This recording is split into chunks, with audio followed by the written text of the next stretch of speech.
On Christmas Eve in Sacramento, the Parker Carter household glowed with the artificial warmth of string lights and holiday decor. But inside the dining room, the air was tense. 19-year-old Lily Parker sat at the long oak table staring at the turkey steam rising in front of her, trying to focus on her textbook notes hidden under the napkin. She had come home from UC Davis for the holiday, but every bone in her body wished she had stayed in the dorm.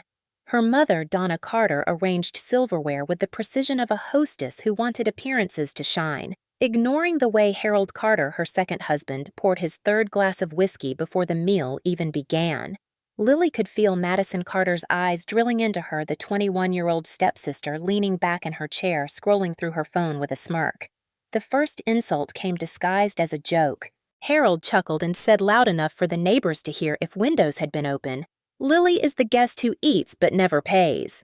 Donna laughed politely, clinking her glass. Madison raised her phone to snap a photo, captioning it under her breath, "Another freeloader Christmas." Lily clenched her jaw but remained quiet. She had endured years of this. Tonight, however, something shifted. Harold slammed his glass down hard, startling even Donna. He leaned across the table, the smell of whiskey and cologne mixing in the air, and barked, "You think you belong here, Lily. You think this house is yours." His hand shot out, grabbing a plate stacked with side dishes, and before Lily could react, he swung it forward. The porcelain cracked against her cheekbone. For a second time, froze. The crash echoed across the dining room shards, flying onto the table gravy, spilling like an ugly stain. Pain seared across her face, and she felt warmth trickling down her skin. Her breath hitched as the room blurred. Donna gasped, but instead of rushing to her daughter, she pressed her lips together in disdain, as if Lily had embarrassed the family. Harold snarled, "Get out in 5 minutes! You do not live here! You never did!" Madison laughed at the sound shrill and lifted her phone higher. "This will go viral, loser!" she sneered, making sure the lens captured Lily's stunned expression. Lily's hand trembled as she reached for a napkin, pressing it against the cut, red blooming across white fabric. For years, she had swallowed the insults, the neglect, the petty cruelties that piled one after another. Tonight, she felt something different stir inside her. She inhaled slowly, the metallic taste filling her mouth, then exhaled with a steadiness that startled even herself. She looked at Harold, at Donna, at Madison still filming, and allowed the faintest smile to appear. Her voice was quiet but carried across the table with deliberate clarity. "But they did not know what I had." The room fell silent, except for the faint hum of holiday music drifting from the living room speakers. Harold blinked as if confused that she had not crumbled. Madison frowned, lowering her phone just slightly. Donna finally set down her fork, her knuckles tight against the handle. Lily straightened in her chair, the pain sharp but her resolve sharper. For a fleeting moment, the balance of power shifted.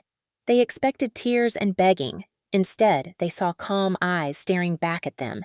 The turkey sat untouched steam, fading into the air, as if mocking the fragile illusion of family unity. Lily dabbed at the wound again, her smile widening not from joy, but from certainty. She whispered again this time to herself, yet loud enough that Madison's phone microphone caught every syllable. "You think 5 minutes will break me, but your clock is the one that is ticking." She stood slowly, chair scraping against the tile eyes, never leaving Harold's red, flushed face. In that moment, she was no longer the timid stepdaughter. She was the keeper of a truth that could shatter them all. If this was your Christmas, what would you do? Would you walk out beaten, or would you finally stand up? Lily already knew her answer. This was only the beginning. Long before that Christmas Eve explosion, the roots of Lily Parker's suffering had been planted deep in the soil of her childhood. She had grown up in San Diego, where her father, Michael Parker, served as a naval officer stationed at the base overlooking the Pacific. Her earliest memories were not of shouting or slammed doors, but of walking hand in hand with her dad along the shoreline, his uniform jacket draped around her shoulders when the evening breeze turned cold. Michael would lift her up so she could see the carrier ships anchored offshore and tell her that courage was not about shouting the loudest, but about standing firm when storms came. Those words lived in her, waiting for the day she would need them most. Everything changed in 2016 when Michael's deployment ended in tragedy. A training accident stole his life when Lily was only 12. The funeral at Fort Rosecrans was a blur of folded flags and the endless crash of waves against the cliffs. She remembered clutching her mother's hand, hoping for comfort, but feeling only a distant grip as Donna's eyes seemed already fixed on something else, some plan beyond grief. Within a year, Donna remarried Harold Carter, a warehouse supervisor from Sacramento, whom she had met through mutual friends. To Lily, the wedding felt rushed and perfunctory, as though her father's absence created a vacancy rather than a loss. Moving from San Diego to Sacramento meant leaving behind the beach, her school friends, and the only place she had ever felt truly secure. The new house was larger, but colder decorated with Harold's heavy furniture and his rules etched into every corner. Along with Harold came Madison, his daughter from a previous marriage. Madison was 16, then 2 years older than Lily, with sharp eyes and a sharper tongue. From the beginning, Donna showered Madison with attention as if eager to prove herself the perfect stepmother. She bought Madison clothes for school dances, bragged about her grades even when they were average, and laughed at every sarcastic remark. Lily, meanwhile, was told to be grateful and not make trouble. At first, Lily tried to bridge the distance, offering to share her sketches of architecture projects, the little hobby she nurtured after her father's death. Madison mocked the drawings, calling them childish scribbles. When Lily was 15, she stayed up late working on a detailed design for a community center assignment, carefully shading lines with colored pencils her father had once given her. The next morning, she found the paper torn into strips scattered across the floor. Madison smirked and claimed Lily had left it where the dog could reach it. Donna scolded Lily for being careless, ignoring the gleam of satisfaction on Madison's face. That day, Lily felt something snap, though she said nothing. Harold was no better. He never raised a hand in those early years, but his voice was enough to bruise. Dead weight, he would mutter whenever Lily asked for money to buy supplies for school. You eat at this table, but you bring nothing. His words carved trenches inside her deeper. Each time Donna nodded along rather than objected. Donna's favoritism became blatant. When Madison wanted a new dress, Donna found room in the budget. When Lily asked for paint for a school art project, Donna replied, "You still have pencils, use those." The imbalance was not hidden. It was paraded daily like a banner of who belonged and who did not. Lily learned to retreat into silence, sketching floor plans on scraps of paper, whispering encouragement to herself the way her father once had. But silence did not protect her from Madison's cruelty. At school, Madison gathered friends to mock Lily in the cafeteria. She pointed at Lily's thrift store jeans and declared, "She's just the maid of the house." Laughter rippled, leaving Lily with burning cheeks and clenched fists. She walked away, biting her lip until she tasted iron, determined not to give Madison the victory of tears. The cycle deepened as years passed. Donna demanded Lily contribute part of her weekend cafe wages to household bills. When Lily resisted, Harold thundered about responsibility, his fists pounding the table, Donna nodding at his side. Madison never contributed, but was praised for focusing on her future. Lily began keeping records. At first, it was a notebook where she jotted down amounts handed over to Donna, the dates she worked extra shifts, the supplies she bought for herself. Later, she transferred it to her laptop, creating a spreadsheet, an invisible ledger of sacrifice. She did not know why she kept it, but each line felt like proof that her existence mattered, even if her family pretended otherwise. Emotional undulation marked those years. There were rare moments when Lily remembered her father's warmth, perhaps when a professor praised her sketches, or when she walked by the Sacramento River at sunset and imagined Michael beside her. Yet each flicker of hope was quickly drowned by Harold's cutting remarks or Madison's staged humiliations. The most painful part was Donna's silence. A mother's embrace might have softened the blows, but Donna's eyes always shifted away. Once, after Madison had pushed Lily against a locker at school, leaving a bruise on her shoulder, Lily showed it to Donna, hoping for outrage. Donna sighed and said, "Girls fight, do not exaggerate." Lily realized then she stood alone. The seeds of resilience were sown in those lonely nights at the dining table, sketching under dim light. She whispered to herself, "One day I will build something they cannot touch." But in the meantime, she endured. Her father's voice echoed across time, "Stand firm when storms come." She clung to that memory like a lifeline while the storm inside her home raged unchecked. This was the toxic soil from which the confrontation years later would grow. Without these roots of betrayal and neglect, Christmas Eve would have been just another holiday.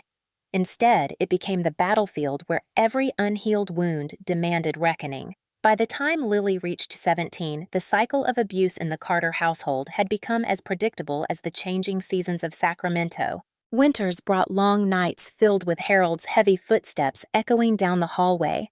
Summers carried the sting of Madison's laughter drifting from the backyard pool where Lily was never invited.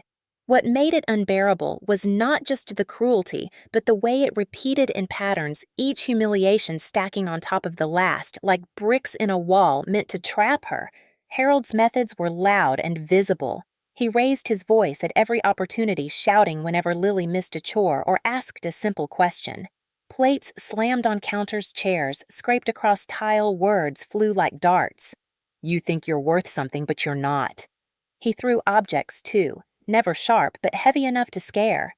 A remote control cracked against the wall inches from her head one evening when she reminded him about an overdue utility bill. The television went silent, his anger filling the room instead. Donna did nothing more than adjust her sweater and sip her tea. Lily began to memorize the weight of silence, how it pressed on her chest harder than any flying object. Madison's cruelty evolved differently. At first, it was subtle digs about clothes or hair. By high school, it had grown into open hostility. She stole items from Lily's dresser and paraded them at school, claiming they were hers. One afternoon, Lily came home to find her favorite blue dress, a gift from her father's sister, reduced to ashes in the fire pit outside. Madison leaned against the porch railing, filming the smoke with her phone. The caption read, "Out with the trash." Lily's throat tightened, but she forced herself not to cry in front of her. Tears would be ammunition. Donna arrived home and saw the ashes, but instead of scolding Madison, she scolded Lily for leaving personal items where they could be ruined. The injustice carved deeper than any wound. At school, Madison recruited friends to amplify the humiliation. She cornered Lily in the cafeteria and announced loudly, "She's just the maid of the house, the one who cleans while the rest of us live." The laughter that followed still echoed in Lily's memory. She sat alone that day at the farthest table, her tray untouched, a wall of shame building around her. Yet even in the midst of this, she found moments of defiance. That night, she opened her laptop and recorded the event in her growing digital ledger, the spreadsheet where every slight, every payment, every stolen belonging had a place. It was her quiet rebellion, invisible to them, but powerful to her. Donna's role in the cycle was to enforce financial control. She demanded Lily hand over a portion of every paycheck from the cafe job downtown. Sometimes it was $20, sometimes $50. The justification was always household expenses. When Lily pointed out that Madison never contributed, Donna replied, "Madison needs to focus on her future. You should be grateful you have work." Lily began secretly photographing receipts capturing the amounts before money left her hands. She knew one day those records would matter. Emotional undulation defined those months. After nights of rage and insult, there were mornings when Lily walked along the Sacramento River on her way to school, the sun casting light across the water. For a brief moment, she felt free imagining her father walking beside her. But the calm never lasted. Returning home meant facing Madison waiting at the door with another cruel joke, Harold demanding proof of her usefulness. Donna staring through her as though she were transparent. Technology became Madison's weapon of choice. She filmed Lily doing chores, adding mocking captions before posting them to private group chats. "Look at Cinderella scrubbing again." When Lily discovered the clips, she felt exposed, reduced to entertainment for strangers. The betrayal cut deeper when classmates whispered about the videos. Madison dreamed of becoming an influencer, curating an online persona of glamour while using Lily's pain as her content reservoir. Lily responded in kind, but quietly. She downloaded a voice memo app on her phone, slipping it into her pocket whenever arguments erupted. She captured Harold's shouts, Donna's demands, Madison's insults. Each file was labeled by date, stored first on her laptop, then backed up to a flash drive she kept hidden inside a hollowed-out art textbook. She told no one. Not yet. The cycle escalated when Harold discovered Lily had received a small scholarship award for her first year at UC Davis. Instead of celebrating, he demanded the funds be transferred to help cover mortgage payments. Donna agreed, insisting that family came before personal ambition. Lily argued for the first time, her voice trembling but steady. Harold's response was a fist slammed on the table so hard the salt shaker jumped. "You live under my roof," he growled. "You live by my rules." Madison recorded the entire exchange, her laughter in the background. That night, Lily pressed ice to her bruised hand, not from a strike, but from gripping her pen too tightly as she wrote every detail in her ledger. She promised herself she would never forget. Through all this, her studies became her refuge. She buried herself in coursework at UC Davis, commuting back and forth when required, sketching floor plans that represented spaces of freedom she longed to inhabit. Professors praised her eye for detail, offering hope that her dreams had not been extinguished. Yet, every return trip to Sacramento dragged her back into the cycle. Each time she walked through the front door, the weight of expectation fell on her shoulders again. The push and pull of despair and defiance shaped her like clay. There were nights when she lay awake wondering if escape was possible, when Harold's shouts echoed in her ears and Madison's mocking posts replayed on screens she could not avoid. Yet there were also mornings when she remembered her father's words about storms and courage. She clung to those memories like life rafts. Madison's subplot sharpened during this time. She bragged openly about followers online about how one day she would launch her own boutique in Los Angeles and leave the family behind. She filmed everything, even moments of Lily's humiliation, claiming it was all part of building a brand. Donna called her ambitious. Harold called her brilliant. Lily called her dangerous, though never allowed. The cycle of abuse was no longer hidden. It was documented in Lily's files, etched into her skin in invisible scars embedded in her mind as evidence. She did not know when or how, but she knew the cycle would not last forever. One day, she would use every record, every insult, every stolen dollar to bring the truth into light. Until then, she endured, standing firm as the storms gathered. The summer after Lily's first year at UC Davis brought relentless Sacramento heat. The house seemed to trap every degree of it, turning the walls into radiators and making the air heavy with dust.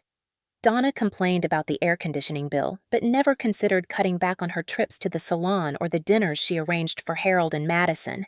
Lily, home from campus for the break, found herself pushed once more into chores, into silence, into the background of a family that never wanted her visible.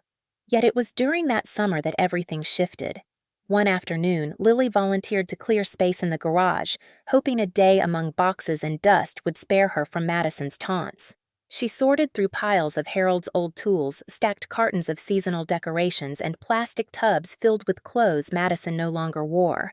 Near the back wall behind a leaning ladder, she discovered a dented metal trunk secured with a rusty latch. Curiosity outweighed caution. She pried it open and inside found folders of documents, some yellowed with age. Among utility bills and receipts from years past sat an envelope marked in her father's handwriting. Steady, familiar, heartbreakingly distinct. The sight stopped her breath. She sat down right there on the concrete floor as the heat shimmered around her. Her hands trembled as she slid out the contents. A notarized insurance policy dated 2016. The name of the insured, Michael Parker. The listed beneficiary, Lily Parker. The figure stared back at her $250,000. She blinked hard, making sure she read correctly. Another sheet was a letter folded carefully addressed to her. My Lily, if you are reading this, then life has been unkind. Know that you are my legacy, not the medals or the service, not the property, but you. This policy is for you to give you a future that no one can take. Do not let anyone convince you otherwise. Guard it. Build from it. Remember the almond blossoms and remember me. Love, Dad. The tears came hot and unrelenting, soaking the letter until the ink blurred at the edges. She pressed the paper to her chest, rocking slightly as though she were 12 again, and hearing his voice. But grief gave way to rage when she realized what this meant. Donna and Harold had known. they had concealed this policy, hidden it away in a trunk kept silent while demanding Lily hand over wages and scholarship money. Every unpaid bill, every cruel remark about being a burden, every dismissal they had been lies propped up by theft. Her first instinct was to march into the kitchen and confront them, yet instinct quickly cooled into calculation. She folded the documents back into the envelope, slipped them into her backpack, and carried the trunk contents back into neat piles as though untouched. That night in her room, she scanned the documents, uploading copies into a secure folder. She texted Ethan Miller, her old friend from Fresno, who now studied computer science, asking for help storing sensitive files. Within hours, he had set up encrypted cloud access. Keep backups, he warned. You never know who might try to erase things. Lily barely slept. The next morning, she called the law office listed on the insurance letter. Her father's attorney, Victor Lang, was still practicing in Fresno, older now, but his voice steady. When she introduced herself, he fell silent for a long moment. "Michael always spoke of you," he said finally. "I wondered when you might reach out." She explained about the documents. He confirmed the policy remained valid and binding, that she as beneficiary alone held rights to the funds once she turned 21, that any attempt by Donna or Harold to claim otherwise would collapse in court. He advised discretion until she was ready. Discretion felt like swallowing glass, but Lily understood. She thanked him and promised to stay in touch. The next weeks became a blur of secrecy. She stored physical copies in a locked drawer, digital copies in Ethan's backup, and the letter from her father inside a sketchbook she carried everywhere. Each time Harold barked an insult, or Madison sneered at her, she reminded herself quietly, "I know the truth now. They think I am powerless, but the clock is ticking." Madison, however, was observant in her own way. She noticed Lily's newfound calm, the absence of tears, the strange light in her eyes. Suspicion brewed. One evening, Lily left her laptop charging in the living room while she showered. When she returned, Madison was seated on the couch, fingers tapping the keys, eyes narrowing. Lily's stomach dropped. "What are you hiding?" little sister Madison taunted without looking up. "Files prove secrets." Lily rushed forward, yanking the laptop away. Madison smirked, leaning back. "You are shaking." "I will find out eventually." From then on, Lily locked her computer, carried her backpack everywhere, slept with the zipper under her pillow. Madison's curiosity grew into obsession. She began following Lily around the house, peering over her shoulder, whispering threats. "I bet you are lying to everyone. I bet you are planning something." At dinner, she dropped hints to Harold and Donna, smirking as she said, "Maybe Lily has a secret bank account." Donna dismissed it with a wave. Harold with a grunt, but Lily felt the pressure mounting. The emotional undulation was brutal. Relief from discovering her father's protection, fear from Madison's snooping grief, from realizing her mother's betrayal, determination to hold steady. Nights she lay awake reading the letter again, drawing courage from Michael's words. The line, "Do not let anyone convince you otherwise," became her mantra. She practiced in the mirror, whispering firm responses to Harold's insults, imagining the day she would stand up fully. For now, she collected evidence. She recorded Madison's threats on her phone. She documented Donna's demands for more money. She saved every text message and voice note. Each piece felt like another brick in a fortress she was building. The discovery of that envelope transformed Lily. For years, she had been the powerless one, the scapegoat, the maid. Now she was the heir to a legacy her father intended. They had tried to bury it, but truth had a way of rising through even the heaviest soil. She was not yet ready to reveal it, but the seed had been planted, and Madison unknowingly watered it with every act of malice, every laugh, every filmed humiliation. The storm was coming, and this time Lily would not face it empty-handed. The discovery of her father's insurance policy lit a fire inside Lily that refused to burn out. She was no longer just a college sophomore stuck between classes at UC Davis and humiliations at home in Sacramento. She was the rightful heir to a legacy her parents had tried to bury. That knowledge gave her the strength to plan to resist, to quietly sharpen her weapons. Resistance began in small ways. The first time Harold demanded cash from her cafe tips, she folded her arms and said no. The word nearly stuck in her throat, but once spoken, it felt liberating. He roared about respect, his fist pounding the table, yet Lily kept her eyes steady on him. She slipped away afterward with shaking hands, but inside, she knew she had crossed an invisible line. Madison noticed the change immediately. She barged into Lily's room one evening, tossing her phone onto the bed. The screen displayed a short video she had uploaded to a private story.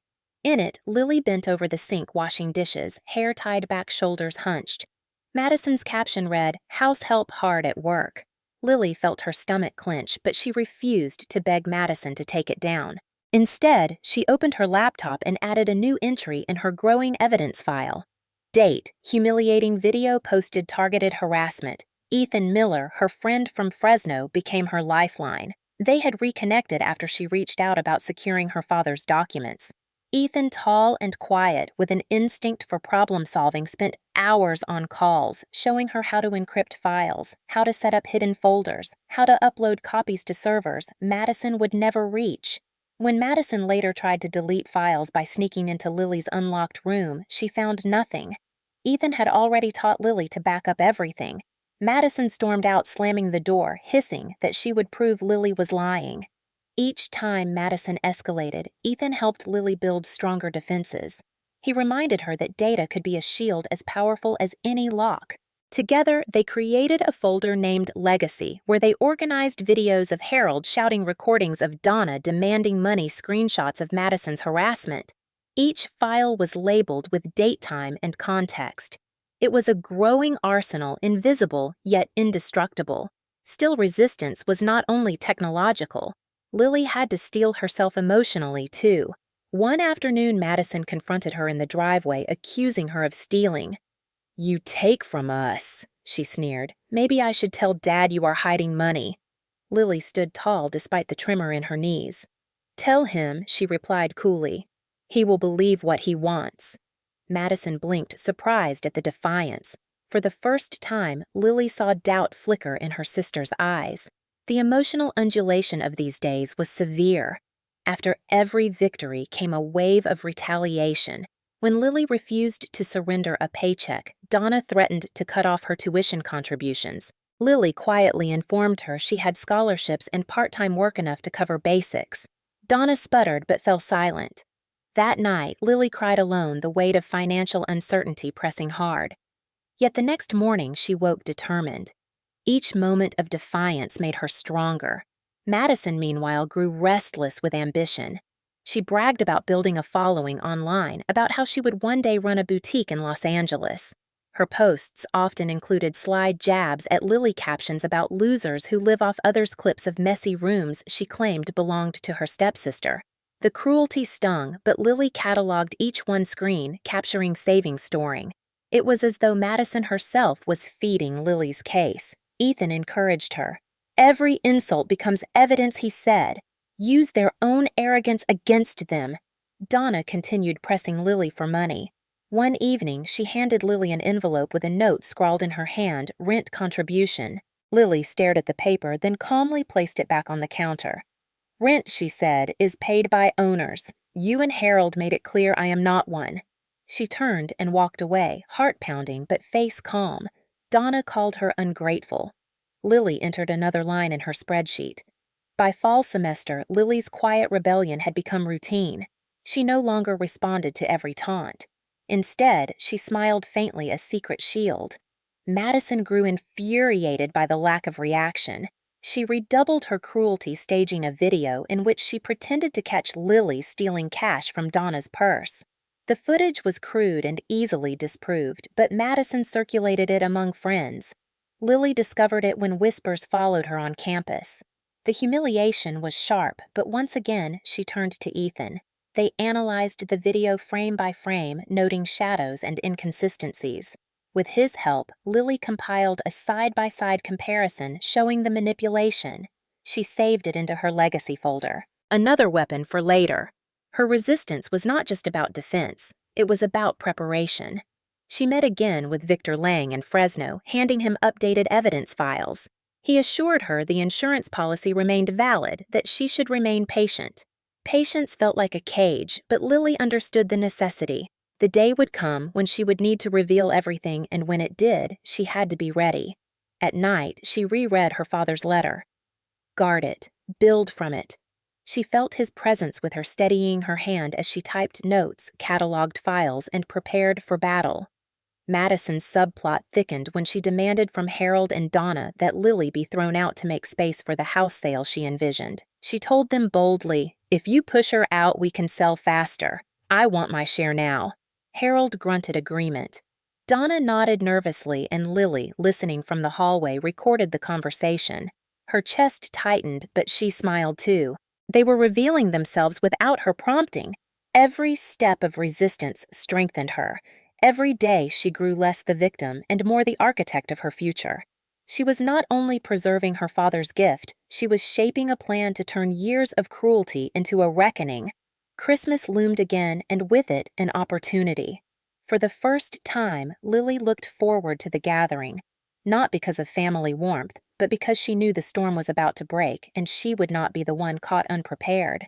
By late autumn, Lily had refined her resistance into something sharper, more deliberate. It was no longer about survival, but about strategy. Every insult, every demand, every whispered plot became material for the case she was building. What once crushed her now fueled her. She began to think in terms of leverage, of timing, of how to let her mother Harold and Madison expose themselves while she stayed quiet. The trap would only work if they believed she remained powerless. The idea came to her one night while folding laundry. Madison had left fashion magazines sprawled across the couch, each one marked with sticky notes for future plans. Boutique names, influencer collaborations, rental spaces in Los Angeles circled in bold pen. Lily flipped through them and realized Madison's ambition was no longer a dream. It was a demand pressing against the family. She wanted money fast. Harold had debts from poor business choices, and Donna always craved the image of stability. They were united by greed and vanity. Lily needed only to press the right pressure point. She began casually mentioning real estate at dinner. Nothing bold, just remarks slipped in between bites. "Developers are buying up land around here," she said one evening, her tone light. "Even almond groves out by Fresno are fetching ridiculous prices." Donna raised her brows with interest. Harold grunted. Madison leaned forward, eyes sparking. "Really? How much?" she asked. Lily shrugged, hiding the satisfaction rising in her chest. "Enough for people to retire early." The seed was planted. Within a week, Madison was pacing the kitchen with Harold waving her phone around. "Look at this article," she insisted. "A couple sold their ranch for $500,000. We could do that too. Why keep this old place when we could cash out?" Donna pursed her lips, murmuring about security and old age, while Harold muttered about bills piling up. Lily quietly set her phone on record inside her pocket, capturing every word. Ethan helped her organize the files. They worked together on weekends in Fresno, sipping coffee at a corner cafe near campus. Ethan showed her how to merge recordings, timestamp conversations, and compile a master folder with cross-references. He even added a secure backup that would automatically upload to a cloud server every night. "Even if they steal your laptop," he said, "you will still have everything." Lily felt gratitude so deep it nearly overwhelmed her. She was no longer alone. Meanwhile, Madison pushed harder. She cornered Lily in the hallway one night, eyes gleaming. "You need to get out, and soon. Dad's tired of you. Mom is tired of you. If you are gone, we can finally sell this dump and move forward."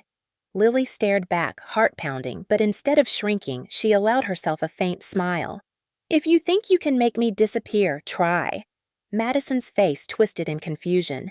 She slammed Lily's door shut, muttering curses, unaware that Lily had placed her phone against the desk, recording the entire exchange. Donna wavered, torn between her daughters, but leaning toward the one she favored most.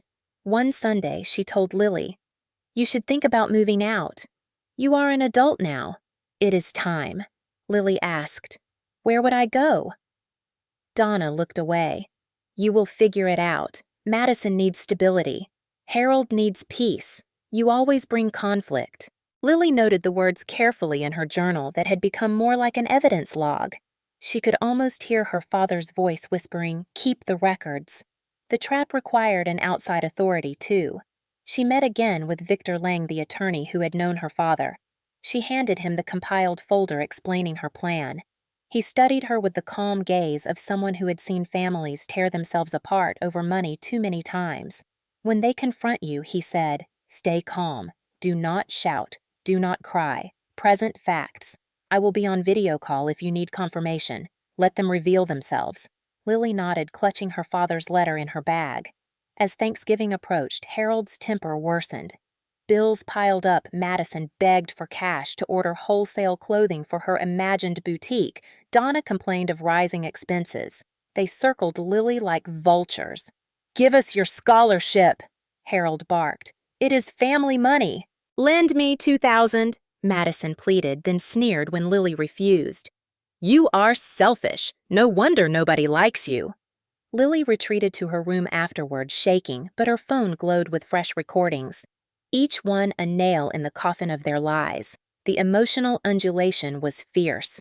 Some nights, Lily collapsed into tears, clutching Ethan's reassuring texts reminding her she was not crazy, that what she endured was real.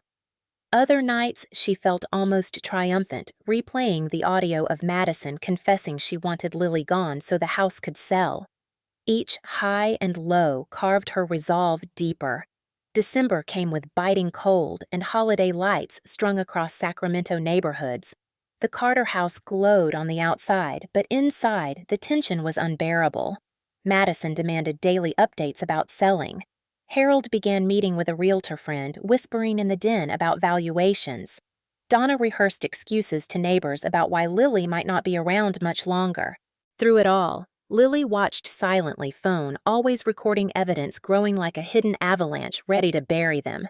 One evening, Madison burst into Lily's room waving her phone. I spoke with Dad and Mom. If you are not gone by Christmas, we will make you leave.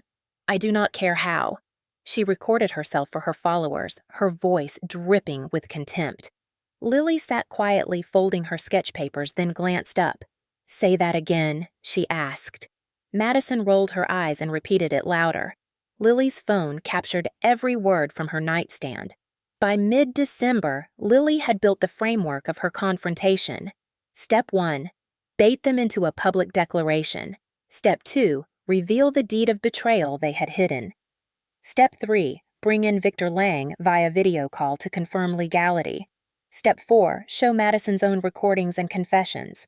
Step 5. Allow the weight of law and truth to crash down on them. Ethan reviewed the plan like a general preparing for battle. Keep your tone calm, he advised. Smile if you can. They will expect weakness. Give them certainty instead.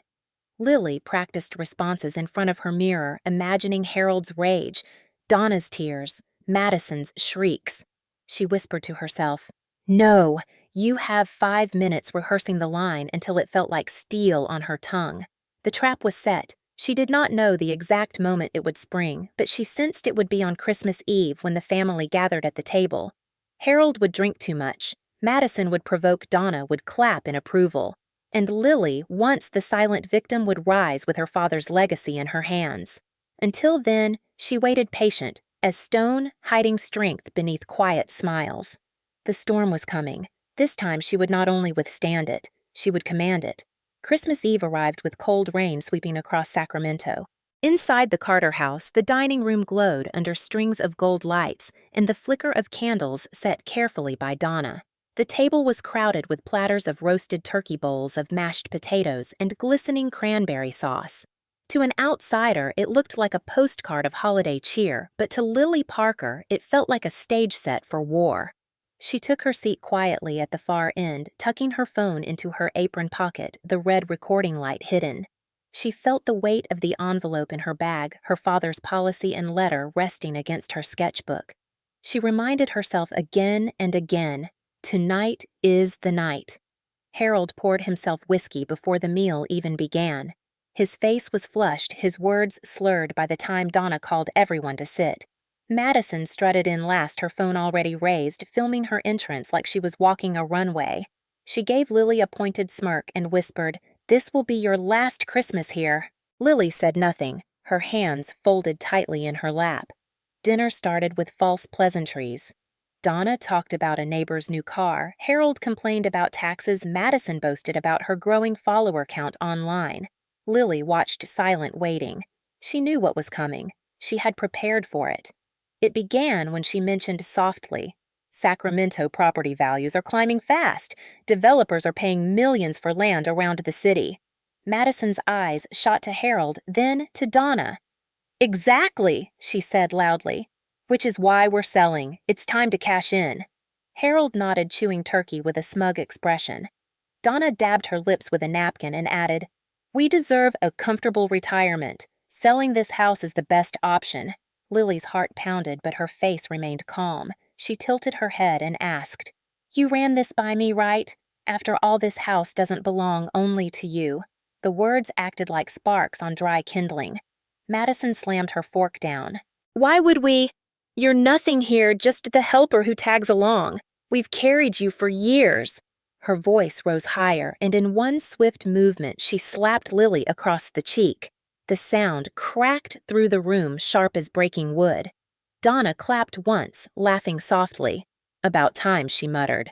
Harold chuckled darkly, lifting his glass. Lily's cheek stung, but she did not flinch. Slowly, she turned her gaze to Madison and then to Harold. Her lips curled into a faint smile. "I see," she said evenly. She reached under the table, pulled her bag onto her lap, and with deliberate calm withdrew a thick manila file. She slammed it on the oak table. The echo silenced the room. "Then you all have 5 minutes." The air shifted instantly. Madison's face drained of color. Harold set his glass down too hard, liquid sloshing onto the cloth.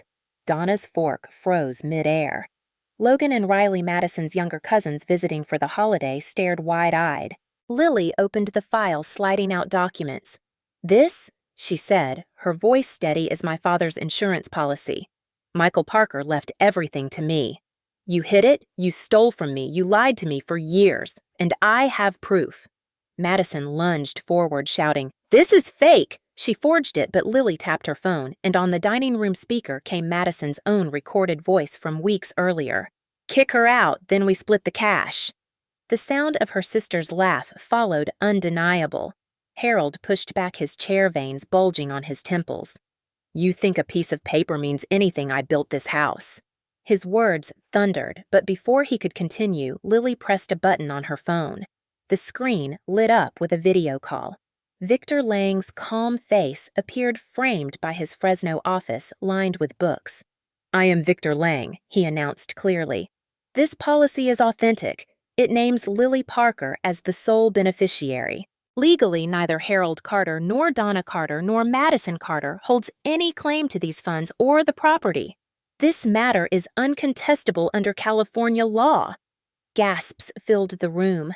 Donna's eyes widened, her face paling. "Victor," she whispered, we did what we thought was best." He shook his head firmly. "You concealed the truth from your daughter. That is fraud in every sense." Ethan stepped inside the doorway at that exact moment, holding his own phone raised high camera, capturing everything. "All of this is recorded," he said calmly.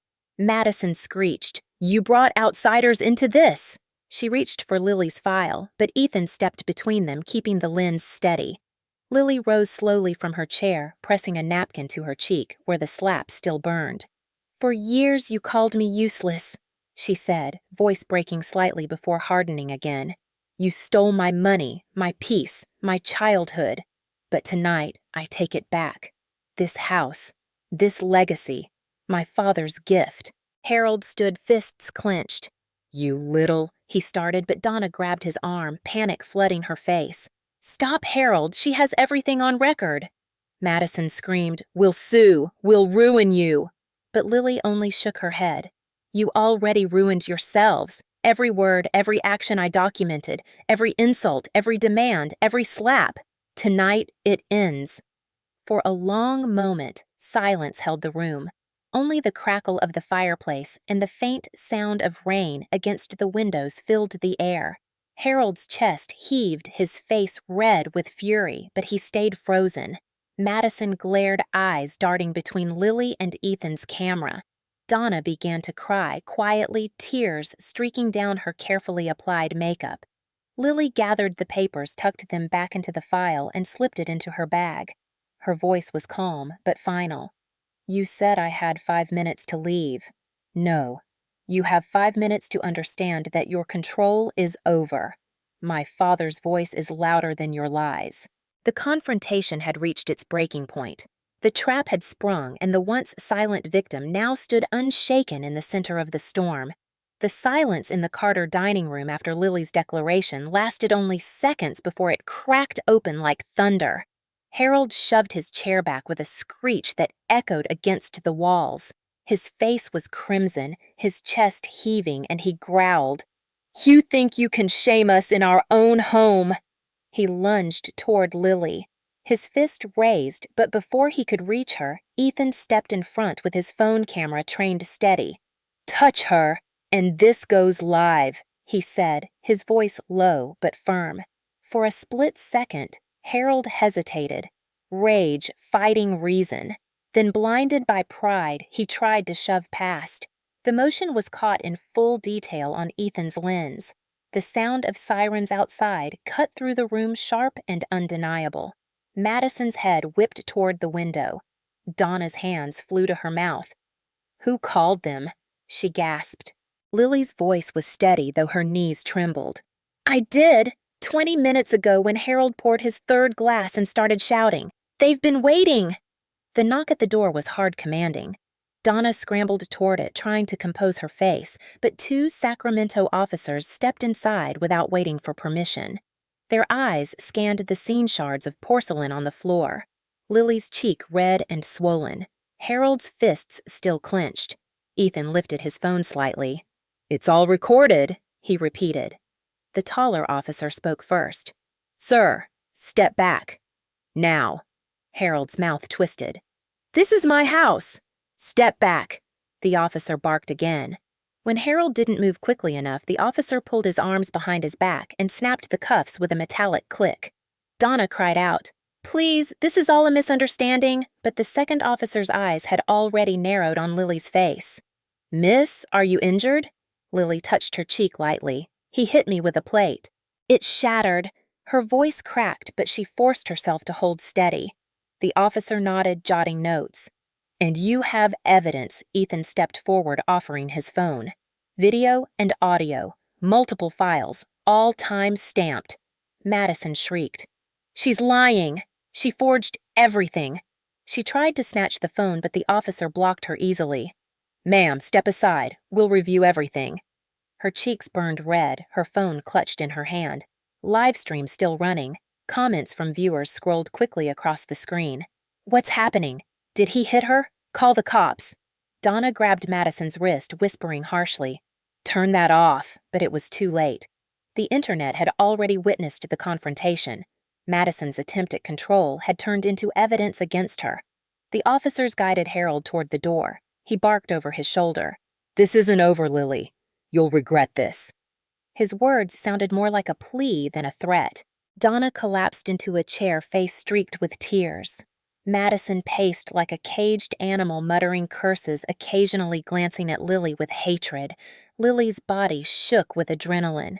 For years, she had imagined this moment, wondered how it would feel to see Harold powerless. Donna desperate, Madison exposed. The reality was overwhelming. She pressed a napkin to her cheek, closed her eyes for a second, and let the truth settle. The cycle had broken. The officers asked her to step outside to give her statement. Rain slicked the driveway, cold drops pattering against her skin, but she felt lighter than she had in years. She described the assault, the threats, the years of coercion. Ethan handed over a flash drive he had prepared in advance containing all the evidence. One officer nodded gravely. "You've done the right thing. We'll file charges tonight. You'll need to come down to the station tomorrow to formalize everything." When they left, Harold sat in the back of the squad car, his eyes burning with impotent fury. The flashing red and blue lights painted the house in colors of judgment. Neighbors peeked from behind curtains, whispers already starting. Inside the house, the mood had shifted. The turkey sat, cold candles guttered low. Madison hissed, "You ruined everything. Do you know what you've done? My future is destroyed because of you." Lily stood in the doorway, wet hair clinging to her forehead, and answered quietly, "No, Madison. Your future is the result of your own choices." Every cruel word, every lie, every video you did that. Not me. Donna tried again, her voice trembling. She's still your sister. Blood matters more than revenge. Lily looked at her mother for a long moment. No, Donna, she's your daughter. I'm done carrying that weight. The emotional clash surged, then ebbed. Madison slumped into a chair phone, still buzzing with incoming messages she dared not read. Donna buried her face in her hands, sobbing quietly. Lily turned to Ethan, who gave her a nod of steady reassurance. She exhaled deeply, feeling her father's words like a hand on her shoulder. Stand firm when storms come. The rest of the night passed in fragments. Lily packed a small bag, slipping her father's letter inside. Ethan insisted she stay with his family in Fresno until things stabilized. Donna protested weakly, but no one stopped her. Madison muttered threats, but her voice lacked power now that the cameras and officers had exposed her. As Lily stepped into the night once more, suitcase in hand, she glanced back at the house glowing under Christmas lights. For years, it had been a prison of fear. Tonight, it looked fragile like a stage set about to collapse. She whispered softly to herself, "It's over. Finally over." The immediate consequences had begun. Harold was behind bars. Madison's live stream spread faster than wildfire, neighbors and classmates already dissecting what they had seen. Donna was left with silence and shame, and Lily, though battered and exhausted, felt the first taste of freedom. But she knew this was only the beginning. Courtrooms awaited public judgment loomed, and her family's empire of lies was crumbling. Yet for the first time, she wasn't afraid. She had evidence, she had allies, and she had her father's legacy. The night had ended with flashing lights and tears, but in Lily's heart there was a calm certainty. Justice had finally stepped through the door. The days following Christmas Eve unfolded like a storm front sweeping through Sacramento, tearing apart the fragile illusions Donna, Harold, and Madison had worked so hard to maintain.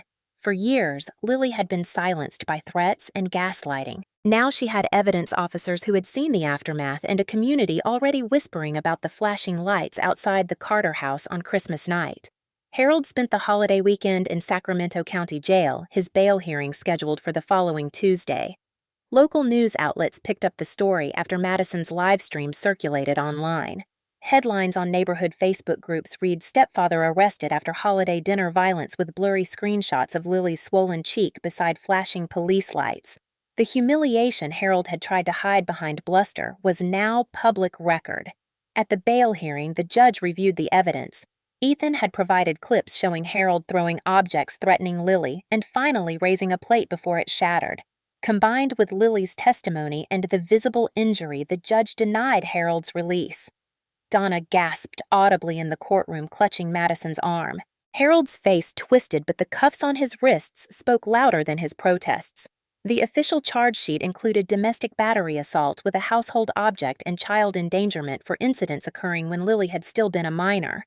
Donna tried to spin the story to neighbors, claiming Lily had exaggerated, but her words rang hollow. Everyone had seen the live stream Madison accidentally broadcast. Clips were shared, widely dissected frame by frame, comment sections filled with sympathy for Lily and outrage toward the Carters. One neighbor wrote, "We always wondered why that poor girl walked with her head down. Now we know." Another added that mother should be ashamed for siding with her husband and stepdaughter. Donna avoided the grocery store for weeks, relying on delivery instead, afraid of the stares. Madison faced her own unraveling. Sacramento State University received multiple complaints after the live stream. The Student Conduct Board reviewed the footage of her mocking Lily, calling her names, and encouraging Harold's rage. Within a month, Madison was suspended for violating the code of conduct concerning harassment and violence. Her dream of becoming an influencer collapsed too.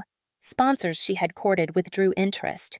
Her follower count, once a source of pride, became a target for ridicule as commenters flooded her posts with disgust.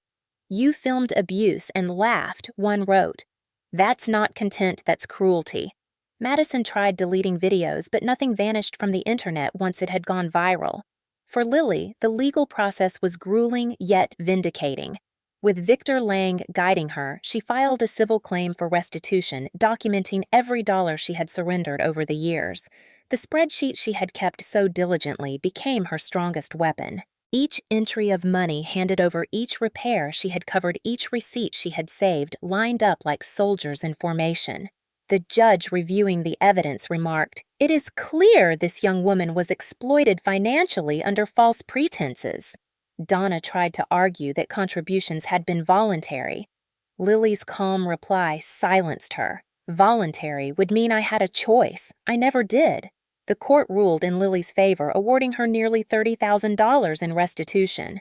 Donna wept quietly as the judgment was read. Madison stormed out of the hearing, slamming the door, her face streaked with tears and rage. Meanwhile, Harold's criminal case moved forward. In March 2024, he stood trial. Lily testified with steady composure, describing years of insults, thrown objects, and financial control. Ethan corroborated with recordings and timestamps. Officers described the scene they had witnessed on Christmas Eve. Harold's defense attorney attempted to portray Lily as manipulative, but the recordings contradicted every claim. After a 2-day deliberation, the jury returned guilty verdicts on all counts. Harold was sentenced to 3 years in state prison with mandatory anger management programs. The fallout extended beyond the courtroom. Local paper, the Sacramento Bee, ran a feature titled "Holiday Assault Exposes Hidden Abuse, Stepdaughter Fights Back." The article included anonymized interviews with neighbors who admitted they had long suspected trouble in the Carter household. It praised Lily's courage in documenting her experiences. Though Lily had declined photos, a silhouette of a young woman sitting beneath almond blossoms accompanied the story, symbolizing resilience. The article spread across social media, drawing messages of support from strangers. Some shared their own experiences with toxic families, thanking her for shining light on a silent epidemic. Donna's reputation disintegrated. Once proud of hosting neighborhood dinners and presenting herself as a perfect mother, she now faced whispers about complicity. At work, her colleagues treated her with polite distance. She filed for bankruptcy within months as legal fees from Harold's defense consumed their savings. With Madison suspended from school and Harold incarcerated, Donna moved into a low-cost apartment near Clovis. She attempted to call Lily repeatedly, leaving voicemails filled with sobs, pleading, "We're still family, please help us." Lily listened once, then deleted the rest. Her boundary was firm. "They chose greed and cruelty," she told Ethan. "I choose peace." Madison, stripped of her platform, drifted aimlessly. She applied for jobs in retail but was rejected once employers Googled her name. Videos of her mocking Lily remained the top search results. Old friends avoided her. She tried messaging Lily first with anger. "You destroyed me." Then with desperation, "Please talk to me, I'm sorry." Lily never responded. For the first time, Madison felt what Lily had endured for years: isolation, judgment, the weight of her own actions. Emotionally, Lily oscillated between exhaustion and empowerment. Testifying in court had dredged up memories she wanted to bury, yet each verdict in her favor lifted some of the heaviness. At UC Davis, she began to speak quietly with professors about resilience and design, channeling her experiences into architectural projects centered on safe spaces. She designed a community center model focused on healing environments, and one professor encouraged her to present it at a regional competition. By summer 2024, Lily had taken the insurance funds officially transferred to her and established the Michael Parker Foundation. Its mission was to support children of fallen service members, offering scholarships and mentorship. She announced it quietly through a press release, careful not to attach her personal story, but locals connected the dots. Donations trickled in, and within months, the foundation sponsored its first scholarship recipient, a high school senior from Fresno, whose father had died in Afghanistan. The juxtaposition was striking. While Donna struggled in obscurity and Madison faded under scorn, Lily rose with purpose. The legal victories gave her stability, but it was the foundation that gave her direction. She told Ethan, "I don't want my story to end with pain. I want it to build something." He smiled proud and reminded her that she had already begun. By autumn, the Carter name was synonymous with scandal. At community gatherings, neighbors still whispered about that Christmas Eve arrest. Donna avoided public spaces, Madison deleted her social media entirely, and Harold languished behind bars. The consequences were not only legal but social, stretching into every corner of their lives. For Lily, however, the consequences became liberation. She no longer tiptoed through hallways or swallowed insults. She walked the UC Davis campus with her head high, sketches tucked under her arm plans for the foundation in her bag. The cycle had been broken, and though scars remained, they no longer defined her. The legal and social consequences had been harsh, but they were just. Justice had been served in the eyes of the law, the community, and most importantly, in Lily's own heart. By the winter of 2024, nearly a year after the Christmas Eve that had shattered illusions and set justice in motion, Lily Parker stood on the porch of a modest but sunlit apartment complex in Fresno. The air was crisp, the almond trees nearby bare against the sky, their branches skeletal reminders of cycles that end and begin again. She had survived the cycle of abuse. Now she was writing a new one filled with choice, with purpose, with rebirth. Living with Ethan and his family during the spring had given her the safety she never knew she craved. His parents treated her not as an intruder, but as another young person deserving of respect. Meals were eaten without raised voices, without insults.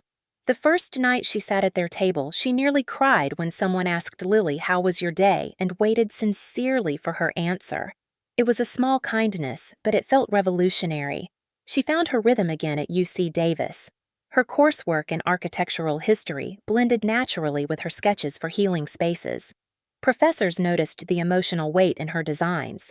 One remarked, "Your work has layers beyond aesthetics. You build for people who have been hurt." That recognition sparked something inside her. For so long, her art had been private, fragile, hidden in notebooks. Now it was becoming the language through which she could tell her story without reliving every detail. The Michael Parker Foundation grew steadily. With Victor Lang's guidance, she filed the paperwork properly, opening a nonprofit bank account in her father's name. Donations arrived from veterans associations, from alumni who had read about her in the Sacramento Bee, from strangers online moved by the anonymized story of a daughter honoring her father's sacrifice. By autumn, the foundation funded 3 scholarships. Each recipient wrote Lily letters filled with gratitude. She read them in quiet moments, hearing her father's voice in their words. "You are my legacy," he had written, and now his legacy lived in every young scholar the foundation lifted. Donna remained on the margins. Once the center of every gathering, she now lived in a nursing facility in Clovis, her savings depleted by legal fees. Occasionally, she sent handwritten notes to Lily, the pen strokes shaky, pleading for contact. Lily read them but never replied. She felt sorrow but not obligation. One afternoon, she whispered to herself, "You chose silence when I needed you. I choose silence now." It was not revenge, it was boundary. Madison fared worse. Stripped of her online presence, she drifted between part-time jobs haunted by the digital ghost of her own cruelty. When she tried to reach out through social media under a new name, Ethan discovered the attempt and warned Lily. "She wants access to your life again. You don't owe her that." Lily nodded, blocking the account without hesitation. The old fear of her sister's taunts no longer had power. Madison remained trapped in the cage she had built for herself. Harold served his sentence quietly, his name a byword for disgrace in Sacramento. Lily heard through court updates that he had joined mandatory therapy programs in prison, but she did not care. His chapter in her story was closed the night the squad car carried him away. Christmas Eve of 2024 arrived with gentler weather. Lily and Ethan prepared a small dinner with a few close friends in Fresno.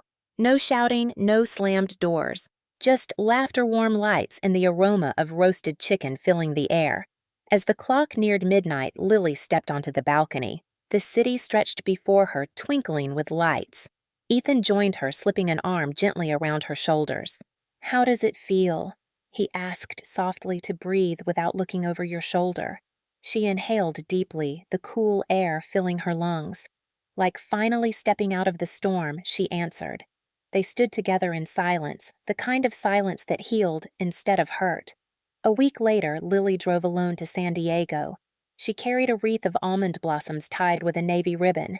At Fort Rosecrans National Cemetery, she found her father's grave, the ocean roaring against the cliffs below. Kneeling, she placed the wreath and pressed her palm against the stone. "I guarded our legacy, Dad," she whispered. "I kept your promise." And now I'm building something that will outlast even me. Tears blurred her vision, but they were not the tears of despair she had shed in the Carter house. These were tears of release, of gratitude, of renewal. She sat there for a long time watching the waves crash and retreat, constant but never the same. Life too moved forward, carrying her with it. When she returned to Fresno, she dove into planning the foundation's next steps. She envisioned mentorship programs, architectural workshops, safe housing designs for children of military families. Her sketches filled binders, each one a blueprint for transformation. Ethan teased her about working too much, but supported her fully, often sitting beside her late at night as she drafted plans.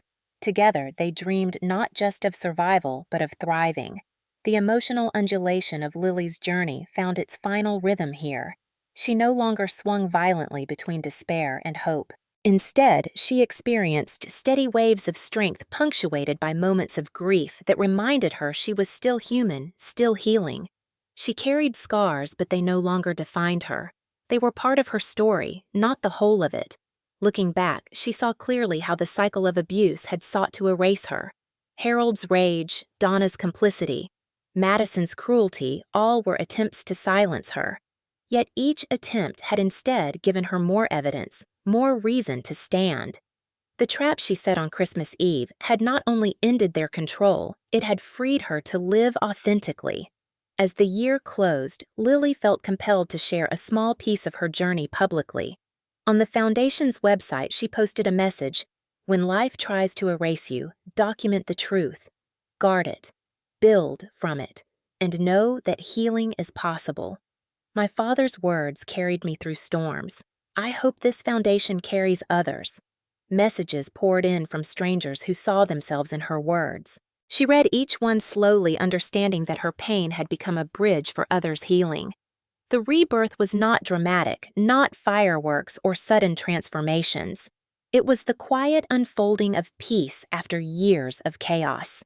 It was a calm meal with friends, a scholarship letter from a grateful student, a wreath laid on a grave, a night without fear.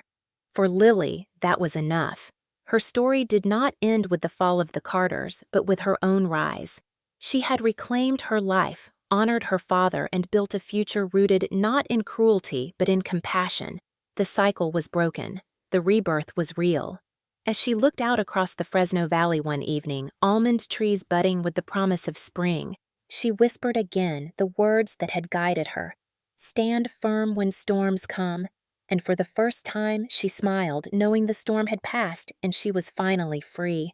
When I share this story with you, I am not only recounting the pain, the betrayal, and the ultimate rebirth of one young woman named Lily Parker. I am also speaking to every person who has ever felt erased inside their own family. Every person who has ever sat at a holiday table and wondered how love could turn so cold.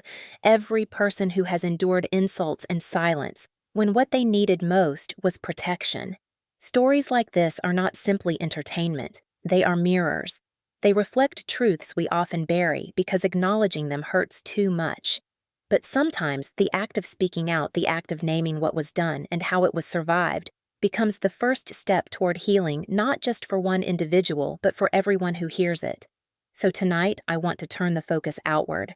I want to turn it to you, the listener, the reader, the person who has walked through storms of your own, because I know that among those listening are people who carry scars. Some of those scars are visible, but many are hidden, tucked behind polite smiles and practiced silence.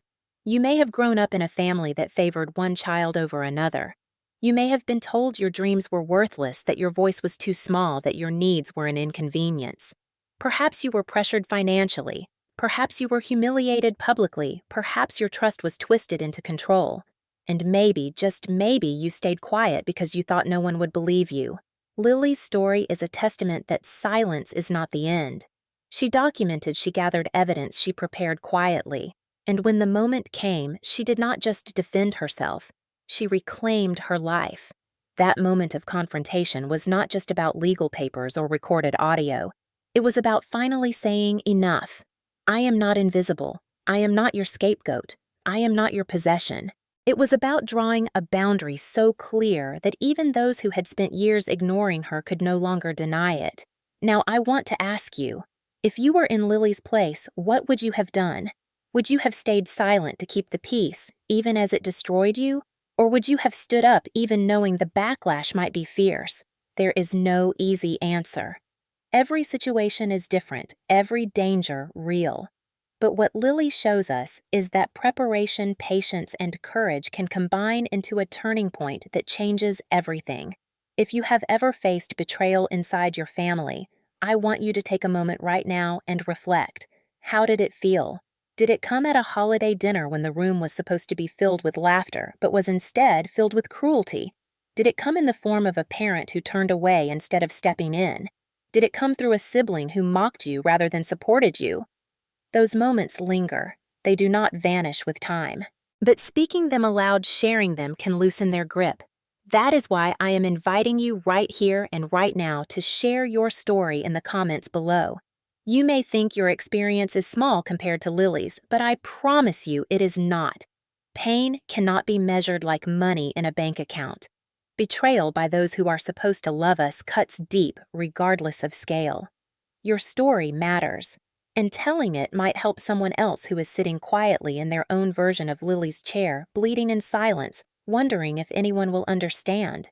To the older generation, to the mothers, fathers, grandmothers, and grandfathers who may be listening, think about the legacy you are leaving.